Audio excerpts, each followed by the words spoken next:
আমি এনে আইসে জিজ্ঞাসা করছি, মামা আপনি দুপুরে খাবার খাইছেন? উনি হাসতেছে, বলে না।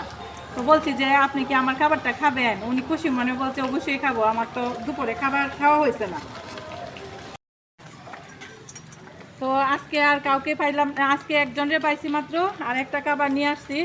তো সবচেয়ে মানে একটা মজার ব্যাপার হলো, দেখেন আমি যে বৃষ্টিতে ভিজে আজকে খাবার দিতে গেছি, তো এই বৃষ্টির মাঝে মানে একজনের খাবার বাচ্চা গেছে, কিন্তু ওই যে দেখেন ওই মামা কিন্তু আমার নিয়ে, তো ওই মামা কিন্তু আমি আমার সাথে অনেকক্ষণ আসছিল এই বৃষ্টির মধ্যে, দুই একজনরে আমি খাবার দিতে পারছি, মামার দ্বারা একটা খাবার হয়েছে। তো আমি এনে আইসে জিজ্ঞাসা করছি, মামা আপনি দুপুরে খাবার খাইছেন? উনি হাসতেছে, বলে না। তো বলছি যে আপনি কি আমার খাবারটা খাবেন? উনি খুশি মনে বলছে অবশ্যই খাবো, আমার তো দুপুরে খাবার খাওয়া হয়েছে না। তো শেষ পর্যন্ত আমি আমার এই যে ড্রাইভার মামারা দিতে পারতেছি, এটা আমার জন্য অনেক মানে খুবই একটা ভালো লাগার জায়গা, কারণ এটা আমি আজকে ফেরত নিয়ে আইছিলাম বাসায়। তো মামা আপনি দুপুরে খাবারটা ধন্যবাদ। খাইবেন? আপনার মতন লোক যাতে প্রত্যেকটা ঘরে ঘরে হয়। আমি আসলে খুব গরিব মানুষ, আমি আমার অটোটা ভাড়া অটোটা চালাই। আমার নিজের না, আমার আসলে আমি ছাড়া আমার কেউ নাই। আমার মা আছে, বুড়া মানুষ। আর আমার ওয়াইফের আমার ওয়াইফ ছিল, ওয়াইফের আমি হারায় ফেলাইছি, কোন জায়গায় গেছে তার মাথার সমস্যা। আমি খুব কষ্টের ভিতরে আছি, আমি অনেক আমি কোলান দিলে খুব কষ্টের ভিতরে আছি। আপনি কয় বাচ্চা?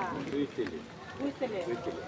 তো এই মামার একদিন জীবন কাহিনী আমি আপনাদের মাঝে তুলে ধরবো। একটা মানে মামার সাথে পরিচয় হয়েছি, মামার বাসার ঠিকানাও পাইছি। তো ইচ্ছা আছে মামার বাসায় যায় মামার কাহিনী একদিন নীরবে শুনবো। তো আজকে বৃষ্টিতে ভিজে টিজে গেছি, তো বাসায় ঢুকতে হবে। আর দেন কেমন কপাল আমার, মানে এত ভালো লাগতেছে যে আমি আজকে শেষ খাবারটাও আমি বিতরণ করতে পারছি। মানে এই মামার পেটে কি দা আমি কিন্তু নিজেও জানি না, আমি এখন ভাড়া দিয়ে মিটায় বাসায় ঢুকে পড়তাম। তো লাস্টে কি জানি মনে হইলো যে বলছি, মামা আপনি কি দুপুরে খাবার খাইছেন? মামা খুশি মনে বলছে না খাইছি না, তো আমার খাবারটা খাবেন? তো মামা বলছে আচ্ছা ঠিক আছে, কোনো সমস্যা না, আমার তো খাওয়াই দরকার, কারণ আমি তো এখন পর্যন্ত খাই নাই। তো মামা আপনি ভাড়াটা নেন। ঠিক আছে, ধন্যবাদ। আপনি আচ্ছা আরেকদিন আপনার নাম্বারটা রাখবো, আপনার সাথে আমি আমি ফোন দিয়ে আপনার বাড়িতে যাব। ঠিক আছে। এবার আপনার কাহিনী, আপনার যে স্ত্রী পাগল হয়ে চলে গেছে, বাচ্চারা নিয়ে একা আছে, এটা আমি সবার মাঝে আমি আপনার কত কষ্টের কথা বলবো। এক সময় এক মুহূর্তে সেটা নীরবে, যেটা আজকে আপনি গাড়ি চালাইতেছেন, তো আর আমি এই মুহূর্তে আর আমি বাড়ি থেকে আসছি, তো আপনার এক সময় এক জায়গায় বসে খাবারটা খায় নেন। আচ্ছা, তো ভালো থাকবেন।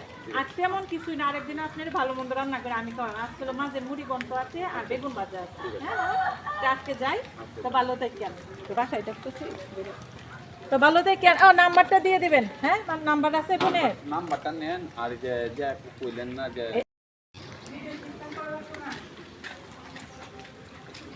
তো দর্শক আজকে পর্যন্তই। আল্লাহ হাফেজ।